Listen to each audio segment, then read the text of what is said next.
تم سب لوگ جا رہے ہو؟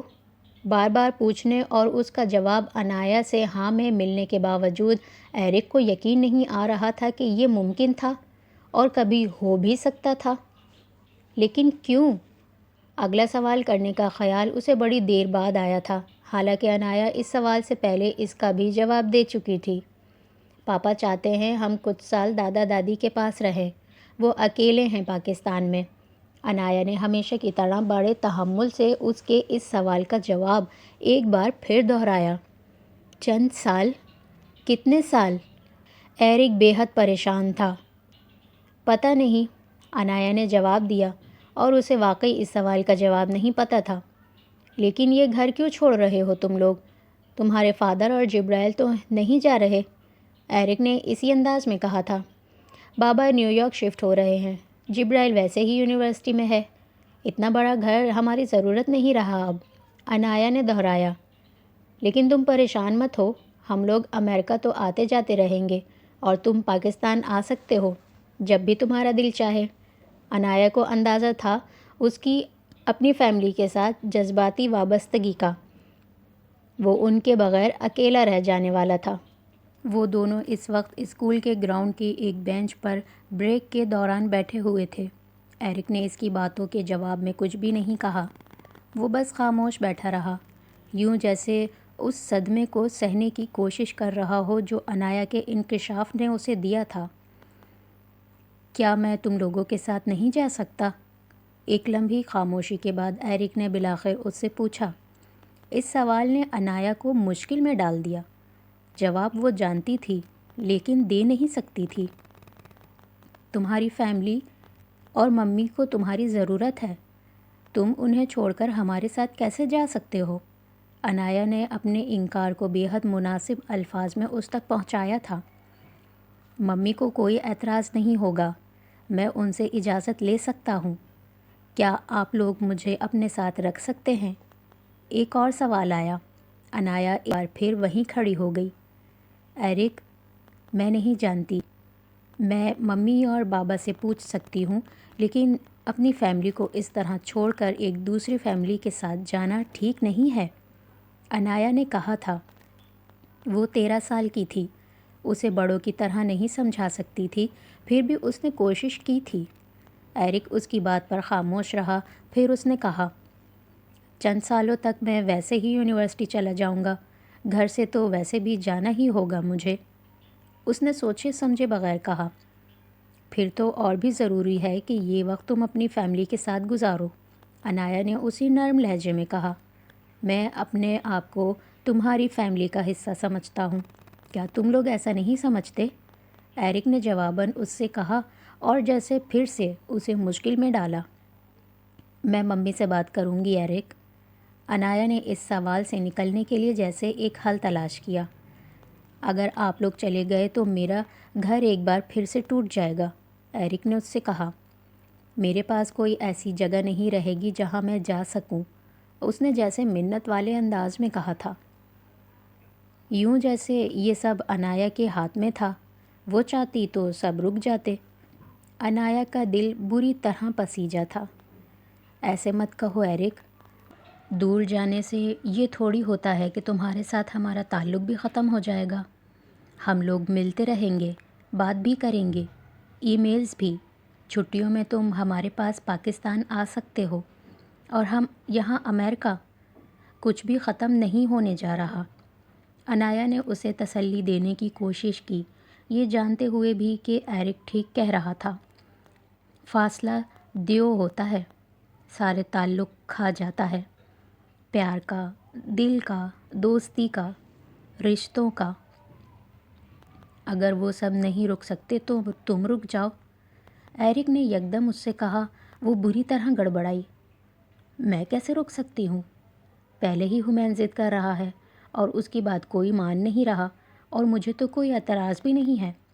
میں ممی کی ہیلپ کرنا چاہتی ہوں، دادا دادی کا خیال رکھنے میں، اس نے ایرک سے کہا تھا۔ وہ بے اختیار اس سے کچھ کہنا چاہتا تھا لیکن ایرک رک گیا۔ اتنے سال انایا کے ساتھ پڑھنے، اس کے ساتھ دوستی اور تقریباً ہر روز اس کے گھر جانے کے باوجود ان کے درمیان ایسی بے تکلفی نہیں تھی کہ وہ اسے کچھ بھی بتا دیتا یا کہہ سکتا۔ عنایہ سکندر کا یہ رکھ رکھاؤ ماں باپ کی طرف سے جینز میں آیا تھا یا خاندانی تربیت تھی، لیکن یہ جس وجہ سے بھی تھا، اس نے عنایہ سکندر کو ہمیشہ اپنی کلاس کے لڑکوں کے لیے معمہ بنا رکھا تھا، اور ایرک کے لیے تخیل۔ وہ جس معاشرے میں پل بڑھ رہے تھے وہاں آئی لو یو، ہیلو، ہائے جیسی چیز بن کر رہ گئی تھی۔ کوئی بھی کسی سے بھی کبھی بھی کہہ سکتا تھا اور سننے کے لیے تیار رہتا تھا۔ نہ یہ بری چیز سمجھی جاتی تھی، نہ برا بنا دینے والی چیز۔ اس کے باوجود ایرک کو جھجک محسوس ہو رہی تھی۔ اسے لگتا تھا وہ اگر کبھی عنایہ سے اپنی محبت کا اظہار اس طرح کرے گا تو وہ ناراض ہو جائے گی، اور پھر شاید اس گھر میں اس کا داخلہ ہی بند ہو جائے۔ اور پھر اس نے امامہ سے وعدہ کیا تھا کہ وہ ایسی کوئی بات عنایہ سے نہیں کہے گا جب تک وہ بڑا نہیں ہو جاتا، زندگی میں کچھ بن نہیں جاتا۔ اور ایرک اب اچانک اپنے آپ کو ایک مخمصے میں پا رہا تھا۔ وہ اب جا رہی تھی، شاید ہمیشہ کے لیے، اور پتہ نہیں وہ لوگ دوبارہ کبھی مل بھی پاتے یا نہیں۔ تو کیا اسے اس سے کہنا چاہیے تھا وہ سب کچھ جو وہ عنایہ کے لیے دل میں محسوس کرتا تھا، یا ایسے ہی خاموش رہنا چاہیے تھا؟ اس دن پہلی بار عنایہ کے حوالے سے ایرک بری طرح پریشان ہوا۔ اسے یہ نہیں لگ رہا تھا کہ وہ جا رہی ہے، اسے لگ رہا تھا وہ اسے کھونے والا ہے، اور اس مسئلے کا کوئی حل فوری طور پر اس کی سمجھ میں نہیں آ رہا تھا، اور جو حل وہاں بیٹھے بٹھائے ایرک کو بالآخر سمجھ میں آیا تھا وہ کس قدر بے وقوفانہ تھا، اس کا اسے اندازہ بھی نہیں تھا۔ میں آپ کی بیٹی سے شادی کرنا چاہتا ہوں، یہ اس 2 صفحوں پر مشتمل خط کی ہیڈ لائن تھی جو سالار کو ایرک کی طرف سے ملا تھا، اور سالار نے بے حد سنجیدگی سے اس خط کو پڑھا تھا۔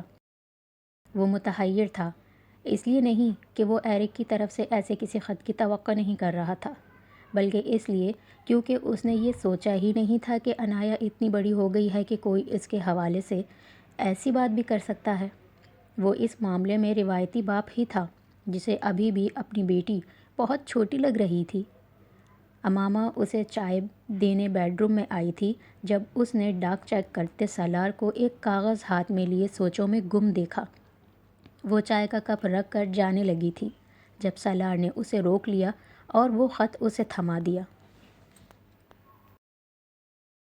امامہ نے کچھ الجھتے ہوئے انداز میں اس خط کو پکڑا تھا، لیکن پہلے سطر پہ نظر ڈالتے ہی اس کا دماغ جیسے بھگ سے اڑا گیا تھا۔ دوسری سطر پر نظر ڈالے بغیر بھی وہ جانتی تھی وہ کون ہو سکتا ہے۔ غصے کی ایک لہر اس کے اندر اتر آئی تھی۔ وہ سرخ چہرے کے ساتھ اس نے سالار سے کہا، ایرک؟ سالار نے سر ہلاتے ہوئے چائے کا گھونٹ لیا اور اس سے کہا، سارا لیٹر پڑھو۔ امامہ نے خط پر ایک نظر ڈالتے ہوئے کہا، اسے پڑھے بغیر بھی میں جانتی ہوں اس نے کیا لکھا ہوگا۔ وہ پھر بھی خط پڑھ رہی تھی۔ خط میں ایرک نے حد المقدور بے حد مناسب انداز میں سالار سکندر سے عنایہ کے لیے اپنی پسندیدگی کا اظہار کیا تھا۔ وہ اس سے کس قدر محبت کرتا تھا اور کیوں اس کے لیے عنایہ کا ساتھ ضروری تھا۔ پھر اس نے سالار کو بتایا تھا کہ وہ اس کے لیے کیا کیا کر سکتا تھا اور عنایہ کو وہ کتنا خوش رکھے گا۔ وہ خط اس کی اپنی بیٹی کے حوالے سے نہ لکھا گیا ہوتا تو سالار اس خط کو پڑھ کر محظوظ ہوتا، ہنستا اور شاید ایرک سے چھیڑ چھاڑ بھی کرتا، لیکن وہ اس کی اپنی بیٹی کے حوالے سے تھا۔ بچکانہ ہوتے ہوئے بھی یہ مسئلہ بچکانہ نہیں رہا تھا۔ عنایہ پسند کرتی ہے ایرک کو؟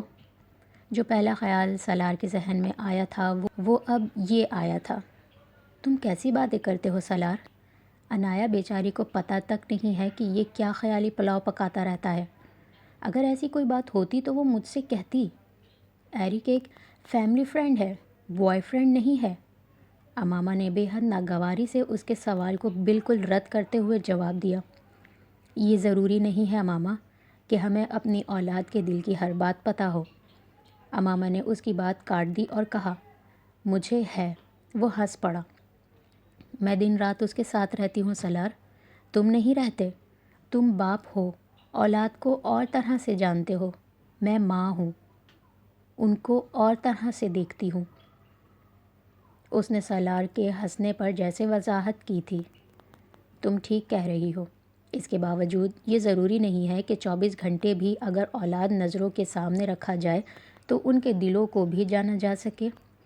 میں خوش فہمیاں اور غلط فہمیاں دونوں ہی نہیں پالتا امامہ، باپ ہوں، اس لیے حقیقت پسند ہو کر سوچ رہا ہوں، ماں کی طرح جذباتی ہو کر نہیں۔ امامہ چند لمحوں کے لیے خاموش ہو گئی۔ وہ ٹھیک کہہ رہا تھا، وہ دونوں کئی سالوں سے اکٹھے تھے۔ اسے یہ خوش گمانی نہیں ہونی چاہیے تھی کہ عنایہ کو ایرک کی پسندیدگی کے بارے میں بالکل ہی اندازہ نہیں ہوگا۔ اس کا دل چاہا تھا کہ نہ ہو، لیکن سالار دماغ کی بات کہہ رہا تھا۔ میں عنایہ سے پوچھ لوں گی، اس نے یکدم کہا۔ کیا؟ سالار چائے پیتے پیتے رکا۔ ایرک کے حوالے سے؟ لیکن میری سمجھ میں نہیں آتا میں کیسے اس سے؟ وہ عجیب طرح سے الجھ کر رکی۔ وہ ابھی بچی ہے۔ سالار اس کی بات پر ہنسا۔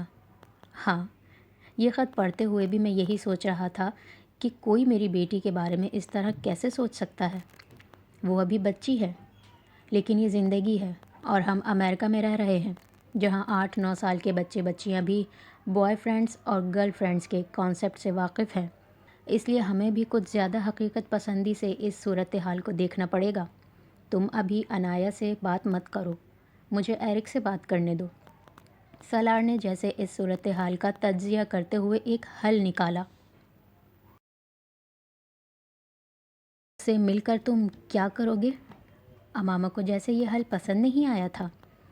اسی حوالے سے گفتگو کروں گا، اسے سمجھانے کی کوشش کروں گا کہ یہ سب بچکانہ ہے اور کیوں ممکن نہیں ہے، سالار نے جواباً کہا۔ 2-3 سال پہلے بھی ایرک نے ایسی ہی بات کی تھی عنایہ کے بارے میں۔ تب بھی میں نے اسے سمجھایا تھا کہ ایسا نہیں ہو سکتا، وہ مسلمان نہیں ہے اور بے حد چھوٹا ہے۔ لیکن میں زیادہ سختی سے منع اس لیے نہیں کر سکتی تھی اسے کیونکہ اس وقت وہ اپنے باپ کی موت کی وجہ سے بہت اپسیٹ تھا۔ میں نہیں چاہتی تھی وہ اور اپسیٹ ہو۔ امامہ نے سالار کو پہلی بار ایرک کے ساتھ ہونے والی وہ گفتگو بتائی تھی۔ سالار اس کی بات پر حیران ہوا۔ تم نے کیا کہا تھا تب اس سے؟ میں نے اس سے کہا کہ وہ ابھی صرف اپنی تعلیم پر توجہ دے اور مجھ سے وعدہ کرے کہ وہ عنایہ سے اس بارے میں بات نہیں کرے گا جب تک وہ اپنی تعلیم مکمل نہیں کر لیتا۔ امامہ نے اسے بتایا۔ اور وہ مان گیا؟ سالار نے جواباً اس سے پوچھا۔ امامہ نے سر ہلا دیا۔ اس نے عنایہ سے کبھی کوئی ایسی ویسی بات نہیں کی، ورنہ وہ مجھے ضرور بتاتی، امامہ نے کہا۔ اسی لیے اس نے خط میں ریفرنس دیا ہوا ہے کہ وہ وعدے کے مطابق میں عنایہ کے بجائے آپ سے اپنی خواہش کا اظہار کر رہا ہوں، اور میں سمجھ نہیں پا رہا تھا کہ وہ کس وعدے کا ریفرنس دے رہا ہے۔ سالار پہلی بار متاثر نظر آیا تھا۔ امامہ کے چہرے پر اب بھی سنجیدگی تھی۔ میرا خیال ہے اب مجھے اس سے ضرور ملنا چاہیے، یہ ساری صورتحال اب بے حد دلچسپ ہے، سالار نے کہا اور امامہ نے برا منایا۔ کیا دلچسپی ہے اس صورتحال میں؟ تمہیں زندگی میں ہمیشہ عجیب و غریب لوگ اور انوکھے حالات ہی اچھے لگتے ہیں، وہ کہے بغیر نہیں رہ سکی۔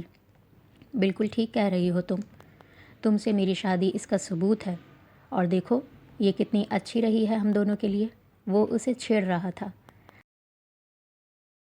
وہ حصے مزاح جو اس کی شخصیت کا حصہ تھی، زندگی کے اتنے سال ساتھ گزرنے کے باوجود آج بھی اسے لاجواب کر دینے کی صلاحیت رکھتا تھا، اور وقتاً فوقتاً اس کا مظاہرہ کرتا رہتا تھا۔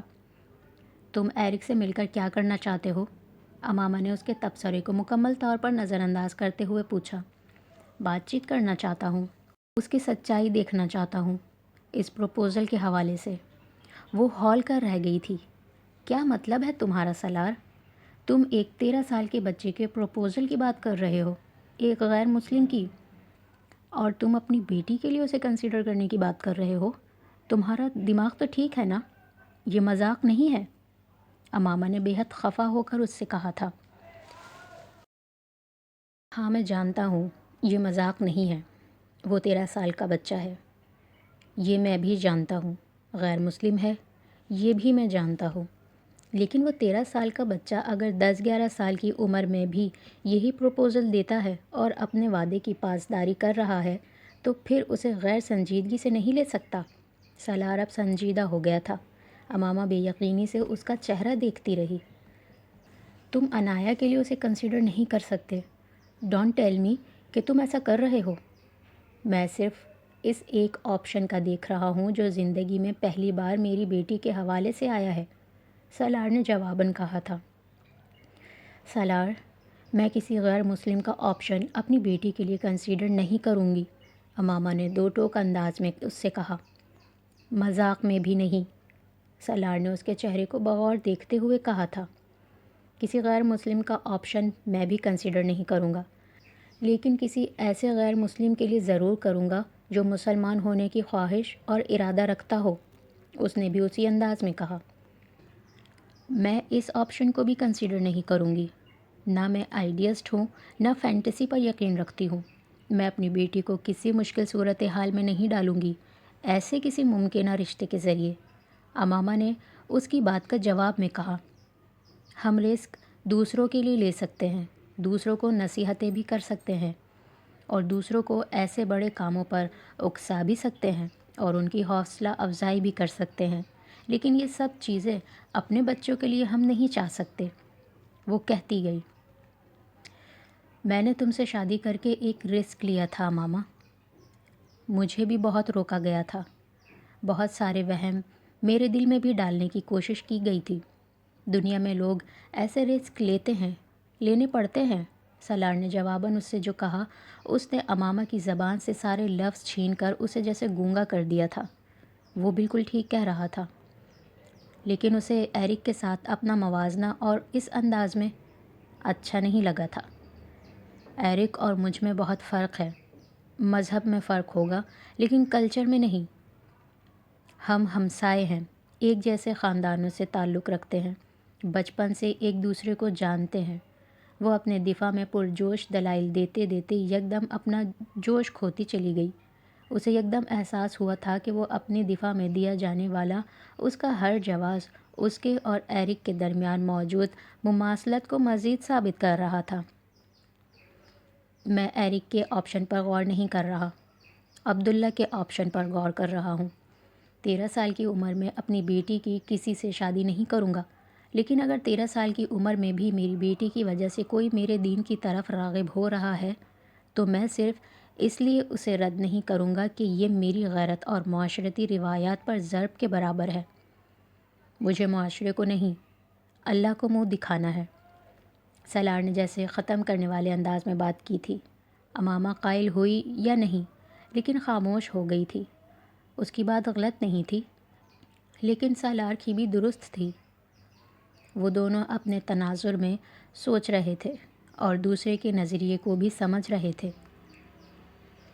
وہ پہلا موقع تھا جب امامہ نے شکر ادا کیا تھا کہ وہ پاکستان جا رہے ہیں۔ عنایا اور ایرک ایک دوسرے سے دور ہو جاتے تو اس کے خیال میں ایرک کے سر سے عنایا کا بھوت بھی اتر جاتا۔ سالار کے برعکس وہ اب بھی یہ ماننے پر تیار نہیں تھی کہ ایرک کی اسلام اور عنایا میں دلچسپی ہو سکتی ہے۔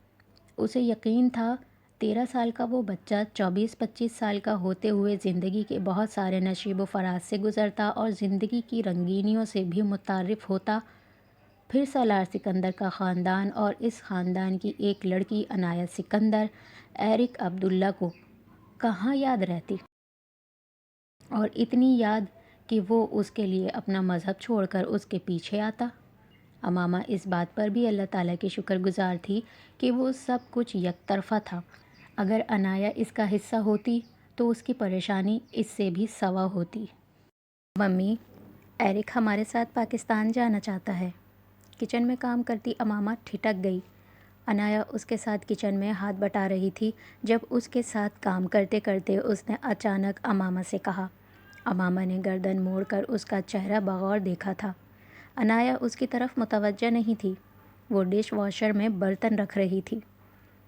تمہیں پتہ ہے ایرک نے تمہارے پاپا کو خط لکھا ہے، امامہ نے کوریدنے والے انداز میں یکدم عنایا سے کہا۔ وہ کچھ گلاس رکھتے ہوئے چونکی اور ماں کو دیکھنے لگی، پھر اس نے کہا، اس نے پاپا سے بھی یہی بات کی ہوگی، وہ بہت اپسیٹ ہے چند دنوں سے۔ ہر روز مجھ سے ریکویسٹ کر رہا ہے کہ یا تو اس کو بھی ساتھ لے جاؤں یا پھر خود بھی یہیں رہ جاؤں۔ اس کی بیٹی نے بے حد سادگی سے اس سے کہا تھا۔ وہ اب دوبارہ برتن رکھنے میں مصروف ہو گئی تھی۔ امامہ اپنے جس خدشے کی تصدیق چاہ رہی تھی، اس کی تصدیق نہ ہونے پر اس نے جیسے شکر کیا تھا۔ وہ خط کے مندرجات سے واقف نہیں تھی۔ مجھے ایرک پر ترس آتا ہے، انایا نے ڈش واشر بند کرتے ہوئے اس سے کہا۔ امامہ نے کچن کیبنٹ بند کرتے ہوئے ایک بار پھر اسے دیکھا۔ انایا کے چہرے پر ہمدردی تھی، اور ہمدردی کے علاوہ اور کوئی تاثر نہیں تھا، اور اس وقت امامہ کو اس ہمدردی سے بھی ڈر لگا تھا۔ کیوں ترس آتا ہے؟ امامہ نے کہا۔ کیونکہ وہ بہت اکیلا ہے، انایا نے جواباً کہا۔ خیر، ایسی کوئی بات نہیں ہے، اس کی فیملی ہے، ممی ہے، بہن، بھائی، دوست، پھر اکیلا کہاں ہے؟ لیکن ممی، وہ ان سب سے اس طرح کلوز تو نہیں ہے جس طرح ہم سے ہے، انایا نے اس کا دفاع کیا۔ تو یہ اس کا قصور ہے، وہ گھر میں سب سے بڑا ہے، اسے اپنے چھوٹے بہن بھائیوں کا خود خیال رکھنا چاہیے۔ امامہ نے جیسے ایرک کو قصوروار ٹھہرانے کی کوشش کی۔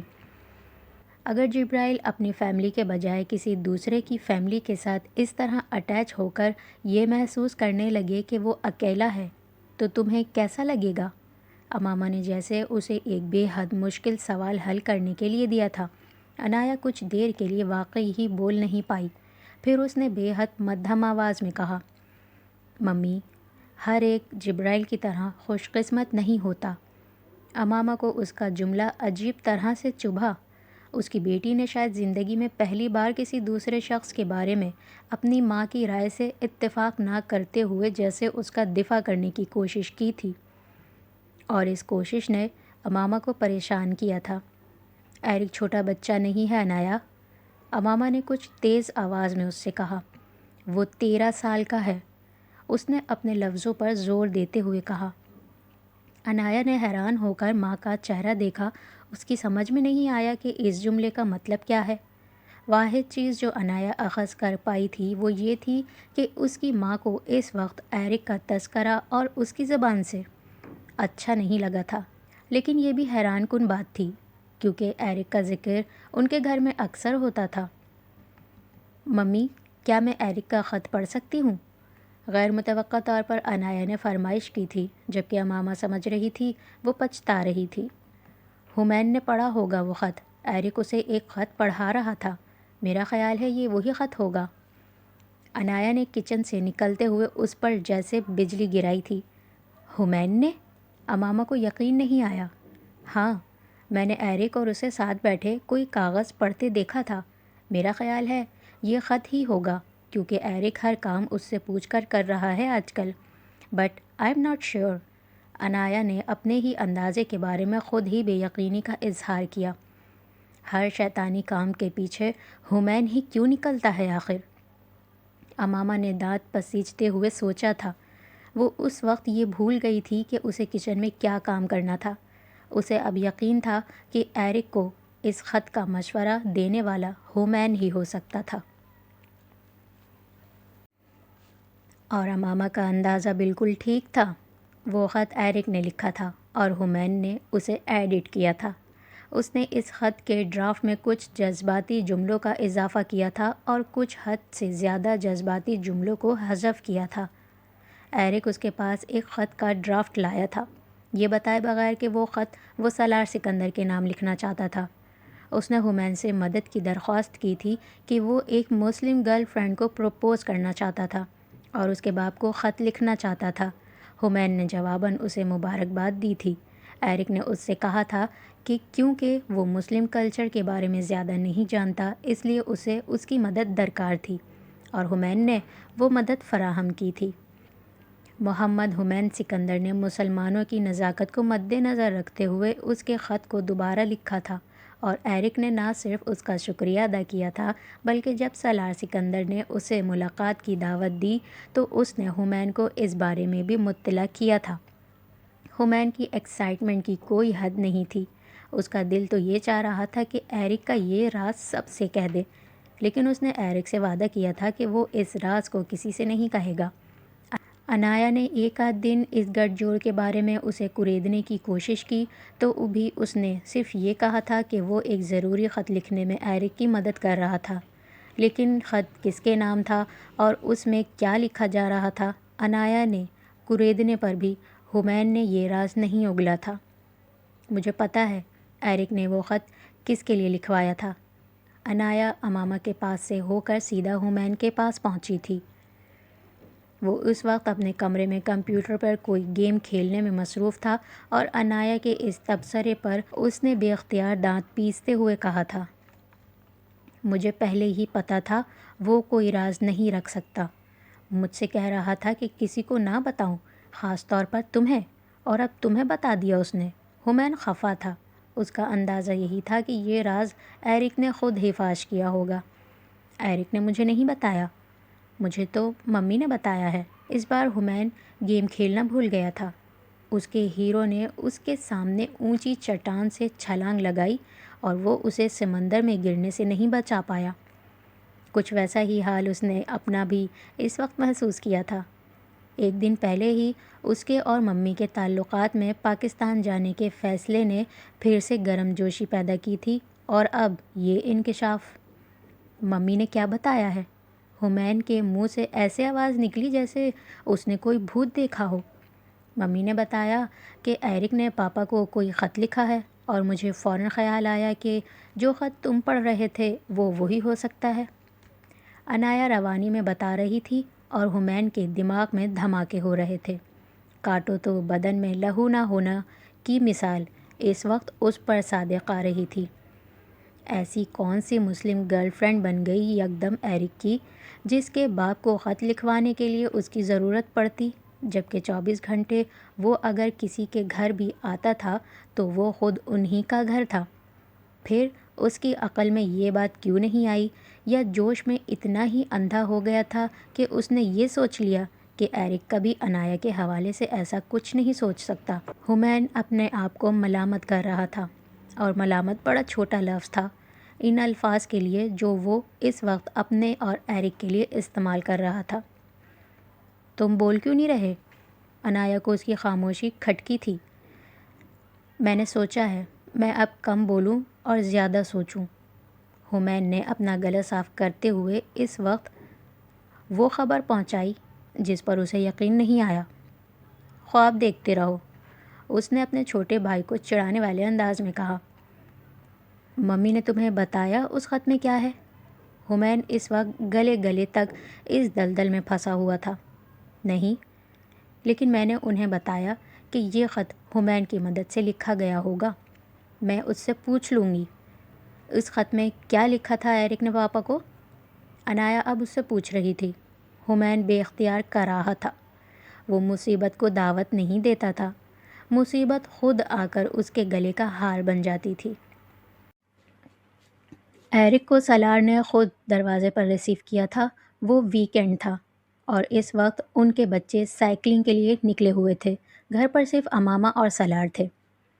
یہ آپ کے لیے۔ ایرک نے اپنے ایک ہاتھ میں پکڑے چند پھول جو گلدستے کی شکل میں بندھے ہوئے تھے اس کی طرف بڑھا دیے۔ سالار نے ایک نظر ان پھولوں پر ڈالی۔ اسے یقین تھا اس میں سے کچھ پھول اسی کے لان سے لیے گئے تھے، لیکن اس نے اسے نظر انداز کیا تھا۔ اس کی ضرورت نہیں تھی، اس نے اندر لاتے ہوئے شکریہ کے بعد کہا۔ ایرک فارمل میٹنگ کے لیے آیا تھا اور آج پہلی بار سالار نے اسے فارمل انداز میں دیکھا تھا۔ بیٹھو، سالار نے اسے وہیں لاؤنج میں ہی بیٹھنے کے لیے کہا۔ ایرک بیٹھ گیا۔ سالار اس کے بالمقابل بیٹھا اور اس کے بعد اس نے ٹیبل پر پڑا ایک لفافہ کھولا۔ ایرک نے پہلی بار غور کیا، وہ اسی کا خط تھا اور سالار اس خط کو دوبارہ کھول کر دیکھ رہا تھا۔ ایرک بے اختیار نروس ہوا تھا۔ خط لکھ بھیجنا اور بات تھی، اور اسی خط کو اس بندے کے ہاتھ میں دیکھنا جس کے نام وہ لکھا گیا تھا دوسری۔ سالار نے 1.5 منٹ لیا، پھر اس خط کو ختم کرتے ہوئے ایرک کو دیکھا۔ ایرک نے نظریں ہٹا لیں۔ کیا انایا کو پتہ ہے تمہاری اس خواہش کے بارے میں؟ سالار نے بے حد براہ راست سوال کیا تھا۔ میں نے مسز سالار سے وعدہ کیا تھا کہ میں انایا سے کبھی ایسی کوئی بات نہیں کروں گا۔ اس لیے میں نے آپ کو خط لکھا، ایرک نے جواباً کہا۔ سالار نے سر ہلایا اور پھر کہا، اور یہ واحد وجہ ہے جس کی وجہ سے میں نے تمہیں یہاں بلایا ہے۔ تمہارا خط پھاڑ کر نہیں پھینکا۔ تم وعدہ کر کے نبھا سکتے ہو، یہ بہت اچھی کوالٹی ہے۔ سالار سنجیدہ تھا اور اس نے بے دھڑک انداز میں ایرک کی تعریف کی تھی، لیکن اس کے لہجے اور چہرے کی سنجیدگی نے ایرک کو خائف کیا تھا۔ تو تم انایا سے شادی کرنا چاہتے ہو؟ سالار نے اس خط کو اب واپس میز پر رکھ دیا تھا اور اس کی نظریں ایرک پر جمی ہوئی تھیں۔ ایرک نے سر ہلایا۔ تم نے یہ بھی لکھا ہے کہ تم مذہب بدلنے پر تیار ہو کیونکہ تم جانتے ہو کہ کسی غیر مسلم لڑکے سے کسی مسلم لڑکی کی شادی نہیں ہو سکتی، سالار نے مزید کہا۔ ایرک نے پھر سر ہلایا۔ پہلی بات یہ ہے ایرک کہ صرف شادی کی نیت سے مذہب بدل لینا بہت چھوٹی بات ہے۔ ہمارا دین اس کی اجازت دیتا ہے، اسے بہت پسند نہیں کرتا، سالار نے کہا۔ تمہارے پاس مسلمان ہونے کے لیے میری بیٹی سے شادی کے علاوہ کوئی اور وجہ ہے؟ سالار نے اسی انداز میں اس سے اگلا سوال کیا تھا۔ ایرک خاموش بیٹھا اس کا چہرہ دیکھتا رہا۔ مذہب کی تبدیلی ایک بہت بڑا فیصلہ ہے اور یہ نفس کی کسی خواہش کی وجہ سے نہیں ہونا چاہیے، عقل کا فیصلہ ہونا چاہیے۔ کیا تمہاری عقل تم سے یہ کہتی ہے کہ تمہیں مسلمان بن کر اپنی زندگی اللہ کے احکامات کے مطابق گزارنی چاہیے؟ اس نے ایرک سے پوچھا۔ وہ گڑبڑایا۔ میں نے اس پر سوچا نہیں۔ میرا بھی یہی اندازہ ہے کہ تم نے اس پر سوچا نہیں، اس لیے بہتر ہے پہلے تم اس پر اچھی طرح سوچو، سالار نے جواباً اس سے کہا۔ میں کل پھر آؤں؟ ایرک نے اس سے کہا۔ نہیں، تم ابھی کچھ سال اس پر سوچو کہ تمہیں مسلمان کیوں بننا ہے، اور اس کی وجہ انایا نہیں ہونی چاہیے، سالار نے اس سے کہا۔ میں ویسے بھی انایا کی شادی صرف مسلمان سے نہیں کروں گا، مسلمان ہونے کے ساتھ اسے ایک اچھا انسان بھی ہونا چاہیے، اس نے کہا۔ ایرک کے چہرے پر یکدم مایوسی ابھری۔ یعنی آپ میرا پروپوزل قبول نہیں کر رہے؟ اس نے سالار سے کہا۔ فوری طور پر نہیں، لیکن تقریباً 10 سال بعد مجھے جب انایا کی شادی کے حوالے سے کوئی فیصلہ کرنا ہوگا تو میں تمہیں ضرور کنسیڈر کروں گا، لیکن اس کے لیے ضروری ہے ان 10 سالوں میں تم ایک اچھے مسلمان کے ساتھ ساتھ ایک اچھے انسان بن کر بھی رہو، سالار نے دو ٹوک انداز میں کہا۔ کیا آپ میری اس سلسلے میں رہنمائی کر سکتے ہیں؟ ایرک نے یکدم کہا۔ سالار چند لمحے خاموش رہا۔ وہ اسی ایک چیز سے بچنا چاہتا تھا، اسی ایک چیز کو نظر انداز کرنا چاہتا تھا، لیکن اب ایرک نے اس سے بالکل صفائی سے مدد مانگ لی تھی۔ ہاں، ہم سب تمہاری مدد کر سکتے ہیں، لیکن اس کے لیے رشتہ جوڑنا ضروری نہیں ہے ایرک۔ ہم انسانیت کے رشتے کی بنیاد پر بھی تمہاری مدد کر سکتے ہیں اور کرتے رہیں گے، سالار نے بالآخر جواباً کہا۔ 13 سال کی عمر میں اسکول میں پڑھتے ہوئے تم شادی کرنا چاہتے ہو، اور تمہیں یہ اندازہ نہیں ہے کہ شادی ذمہ داریوں کا دوسرا نام ہے۔ تم اپنی فیملی کی ذمہ داریوں سے بھاگتے ہوئے ایک اور فیملی بنانے کی کوشش کر رہے ہو۔ تم اس فیملی کی ذمہ داری کیسے اٹھاؤ گے؟ مذہب بدل کر ایک دوسرے مذہب میں داخل ہونا اس سے بھی بڑا کام ہے۔ کیا تمہارے پاس اتنا وقت اور تحمل ہے کہ تم اپنے اس نئے مذہب کو سمجھو، پڑھو اور اس پر عمل کرو؟ کیا تم ان پابندیوں سے واقف ہو جو یہ نیا مذہب تم پر لگائے گا؟ سالار اب اس سے جرا کر رہا تھا۔ میں قرآن پاک کو ترجمے سے پڑھ چکا ہوں، میں پہلے ہی سب چیزیں جانتا ہوں اور میں عمل کر سکتا ہوں۔ ایرک بھی سنجیدہ ہو گیا تھا۔ ٹھیک ہے، پھر ایسا کرتے ہیں، 10 سال کا ایک معاہدہ کرتے ہیں۔ اگر 23 سال کی عمر میں تمہیں لگا کہ تمہیں انایا سے ہی شادی کرنی ہے تو پھر میں انایا سے تمہاری شادی کر دوں گا۔ شرط یہ ہے کہ ان 10 سالوں میں تم ایک اچھے مسلمان ہونے کے ساتھ ساتھ ایک اچھے انسان کے طور پر بھی نظر آؤ، سالار نے ایک اور بالکل سادہ کاغذ اس کے سامنے رکھتے ہوئے کہا۔ یہ بہت لمبی مدت ہے، ایرک نے سنجیدگی سے کہا تھا۔ ہاں، لیکن یہ وہ مدت ہے جس میں تمہارے فیصلے تمہاری سچائی کو ظاہر کریں گے، تمہارے بچکانہ پن کو نہیں، سالار نے جواباً اس سے کہا۔ وہ سالار کو دیکھتا رہا۔ بے حد خاموشی سے اس کی آنکھوں میں آنکھیں ڈال کر پھر اس نے کہا، مسٹر سالار سکندر، آپ مجھ پر دراصل اعتبار نہیں کر رہے۔ اس نے بے حد صاف گوئی سے کہا، اگر کر رہے ہوتے تو مجھ سے 10 سال کا انتظار کا نہ کہتے، لیکن ٹھیک ہے، آپ اپنی جگہ ٹھیک ہیں، اس نے کہا اور میز پر پڑا ایک قلم اٹھایا، وہاں پڑے سادہ کاغذ کے بالکل نیچے اپنا نام لکھا، اپنے دستخط کیے اور تاریخ ڈالی، پھر قلم بند کر کے واپس میز پر اس کاغذ کے اوپر رکھ دیا۔ میں عنایہ سے متاثر نہیں ہوا، میں آپ اور آپ کے گھر سے متاثر ہوا، آپ کی بیوی کی نرم مزاجی اور آپ کی اصول پسندی سے، ان ویلیوز سے جو آپ نے اپنے بچوں کو دی ہیں، اور اس ماحول سے جہاں میں آ کر ہمیشہ اپنا آپ بھول جاتا ہوں۔ وہ مذہب یقیناً اچھا مذہب ہے جس کے پیروکار آپ لوگوں جیسے ہوں۔ میں عنایہ کے ساتھ ایک ایسا ہی گھر بنانا چاہتا تھا، کیونکہ میں بھی اپنی اور اپنے بچوں کے لیے ایسی زندگی چاہتا ہوں۔ میں جانتا ہوں آپ لوگوں کے خاندان کا حصہ بننا اتنا آسان نہیں ہوگا، لیکن میں کوشش کرتا رہوں گا، کیونکہ کوشش تو آپ کا مذہب ہی کرنے کو کہتا ہے، جو اب میرا مذہب بھی ہوگا۔ وہ کسی 13 سال کے بچے کے الفاظ نہیں تھے، اور وہ اتنی جذباتیت سے بھرپور بھی نہیں تھے جیسا اس کا خط تھا، لیکن اس کے باوجود اس کے ان جملوں نے صرف سالار کو نہیں، امامہ کو بھی بری طرح متاثر کیا تھا۔ وہ چند لمحے پہلے لاؤنج میں داخل ہوئی تھی اور اس نے صرف ایرک کے جملے سنے تھے۔ ایرک اب اٹھ کر کھڑا ہو چکا تھا۔ اس نے امامہ کو بھی دیکھا اور اسے ہمیشہ کی طرح سلام کیا، پھر خدا حافظ کہہ کر وہاں سے نکل گیا۔ لاؤنج میں ایک عجیب سی خاموشی چھائی ہوئی تھی۔ بیرونی دروازے کے بند ہونے کی آواز پر امامہ آگے بڑھ آئی۔ اس نے لاؤنج کی سینٹر ٹیبل پر پڑا وہ کاغذ اٹھا کر دیکھا، اس پر ایرک کے دستخط تھے۔ اس کاغذ پر صرف ایک نام تھا، عبداللہ، اور اس کے نیچے دستخط اور تاریخ۔ امامہ نے سالار کو دیکھا۔ اس نے ہاتھ بڑھا کر وہ کاغذ امامہ کے ہاتھ سے لیا، اسے تہہ کر کے اسی لفافے میں ڈالا جس میں ایرک کا خط تھا، اور پھر اسے امامہ کی طرف بڑھاتے ہوئے کہا، یہ دوبارہ آئے گا، اور اگر میں نہ بھی ہوا اور یہ اپنے وعدے پر پورا اترا تو تم بھی اس وعدے پر پوری اترنا جو میں نے اس سے کیا ہے۔